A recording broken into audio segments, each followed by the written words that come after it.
Selamat pagi jemaat yang dikasihi di dalam Tuhan. Bersyukur kalau hari ini kita boleh bersama-sama datang kepada Tuhan dan kita bisa bangun dengan kekuatan yang baru.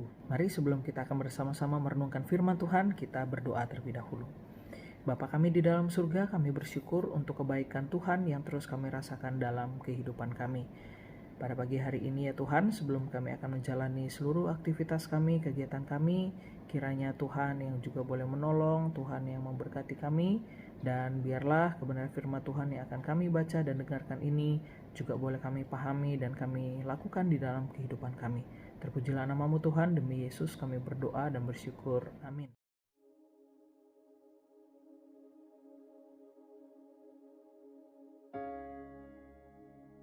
Saudara sekalian, kita tentu sudah mendengar kisah tentang keluarga Naomi, bukan?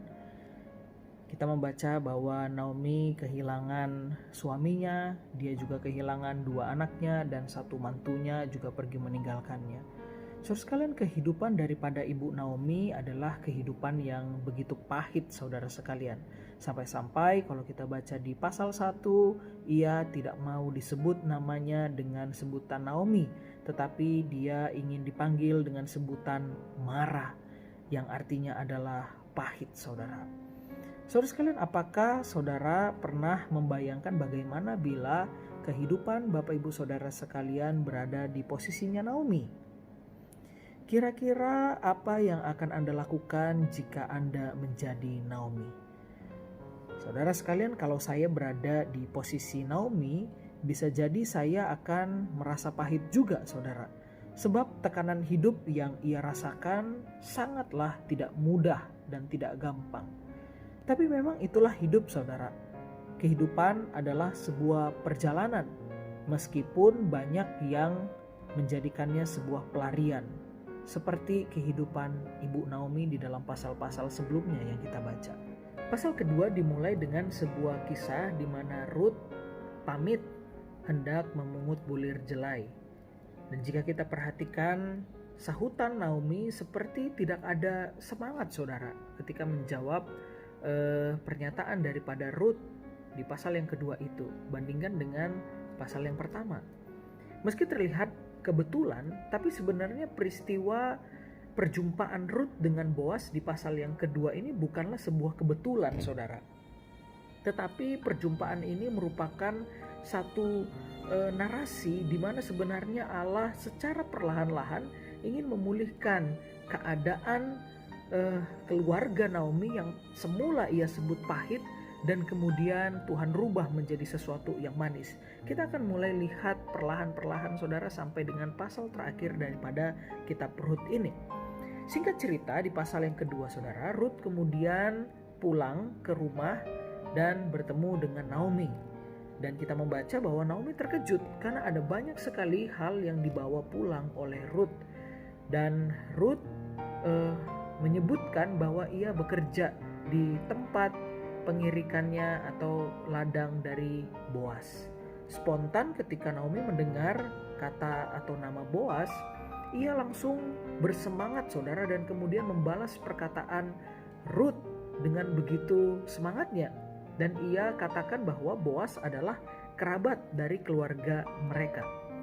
Pasal kedua adalah engsel yang kemudian menjembatani perubahan semangat daripada Naomi, sampai akhirnya Naomi membuat rencana-rencana untuk dapat mempertemukan Ruth dengan Boas.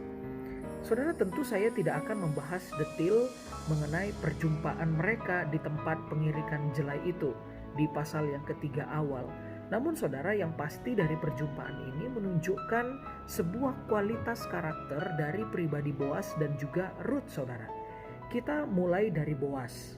Saudara, ia adalah seorang yang memiliki integritas. Kalau kita lihat di dalam pasal yang ketiga ini, sangat kental sekali nuansa integritas yang ditunjukkan oleh Boas, saudara. Meski dikatakan di ayat 1 hingga ayat yang ke-9, saudara, ayat yang ke-7, bahwa Ruth berada di dekatnya dan pada saat itu ia memintanya untuk menebusnya. Bahkan dituliskan bahwa Ruth itu menyingkapkan selimut yang ada di kaki daripada Boas, saudara. Tetapi kemudian Boas tidak langsung mengiyakannya, tetapi ia memberikan ruang sebab Boas mengetahui bahwa ada seorang penebus dari keluarga Naomi yang memiliki relasi yang lebih dekat dengan keluarganya. Lalu kemudian berikutnya saudara, bahwa Boas juga bukanlah tipe pria yang digerakkan oleh hawa nafsu. Ia tahu batasan relasinya bersama dengan seorang perempuan bernama Ruth itu. Maka dari itu ia hanya menyuruh Ruth untuk berbaring di dekatnya saudara. Di ayat yang ke-14 dikatakan demikian. Kita dapat bandingkan dengan pasal 4 ayat yang ke-13 nanti. Di sana adalah satu relasi ketika Ruth dan Boas sudah menikah dan dipakai kata menghampiri saudara. Lalu kemudian berikutnya kita juga dapat melihat kualitas daripada diri Ruth. Ruth adalah seorang yang memiliki karakter yang baik. Ia bukan hanya setia kepada mertuanya, tetapi juga seorang yang tahu batasan saudara. Perhatikan ayat yang ke-9. Saat Boas bertanya, "Siapakah engkau?" Ruth menjawab bahwa ia adalah seorang hamba dan sekaligus kerabat untuk ditebus oleh Boas. Ruth tidak berpanjang lebar, tetapi dia kemudian kehadirannya langsung menyatakan tujuannya saudara, bahwa ia adalah kerabat dan kedatangannya adalah untuk bisa ditebus, menyampaikan pesan daripada Naomi kepadanya. Saudara, apa yang bisa kita pelajari di dalam pasal yang ketiga ini, secara khusus di dalam teks perjumpaan antara Boas dan Ruth di pengirikan jelai itu? Saudara, yang pertama, sepahit apapun hidup kita, sepahit apapun kehidupan yang Anda jalani saat ini, percayalah bahwa masih banyak hal-hal baik dan manis yang Tuhan kerjakan di dalam kehidupan engkau dan saya. Seperti kisah Ruth dan Naomi yang kita baca ini saudara. Tidak ada sesuatu hal, kejadian yang kebetulan terjadi di dalam kehidupan kita. Hal yang kedua yang bisa kita pelajari di dalam bagian ini adalah pentingnya pengendalian diri, pentingnya untuk menjaga kekudusan, pentingnya untuk menjaga integritas di hadapan Allah kita. Saudara, godaan terbesar seorang anak Tuhan adalah soal integritas. Apakah kita masih dapat hidup setia di hadapan Allah saat kita sendirian tanpa ada seorang pun yang melihat kita? Saudara sekalian, inilah yang menjadi tantangan di dalam kehidupan Kristen di zaman sekarang. Ada banyak orang yang kemudian hanya tampil baik ketika orang melihatnya, tetapi ketika tidak ada orang, maka kehidupannya jadi sembrono dan cenderung tidak menjaga kekudusan hidupnya. Saudara, seperti kata firman Tuhan bahwa mata Tuhan ada di segala tempat mengawasi setiap orang yang baik dan juga yang jahat. Saudara, sesungguhnya lebih daripada cerita mengenai keluarga perjumpaan Boas dan juga Ruth dan juga Naomi, sesungguhnya cerita tentang hal-hal ini berkenaan sesuatu yang lebih besar, yaitu berkenaan dengan kebutuhan mendasar kita sebagai manusia akan penebus kehidupan kita. Saudara, sama halnya dengan cerita Ruth yang mengharapkan seorang penebus di dalam kehidupan keluarganya, demikianlah jiwa kita, demikianlah kehidupan kita juga membutuhkan seorang penebus untuk menebus hidup kita dari lumpur dosa, menebus kita dan memberikan hidup kekal itu. Dan penebus itu kita dapat temukan di dalam pribadi Yesus Kristus. Saudara, Yesus Kristus menyelamatkan kita. Dia datang ke dalam dunia, dia mati, disalib, dia bangkit, dan dia naik ke sorga menyediakan tempat bagi engkau dan saya. Dan bagi setiap kita yang percaya kepadanya, dikatakan bahwa kita akan memperoleh kehidupan yang kekal itu.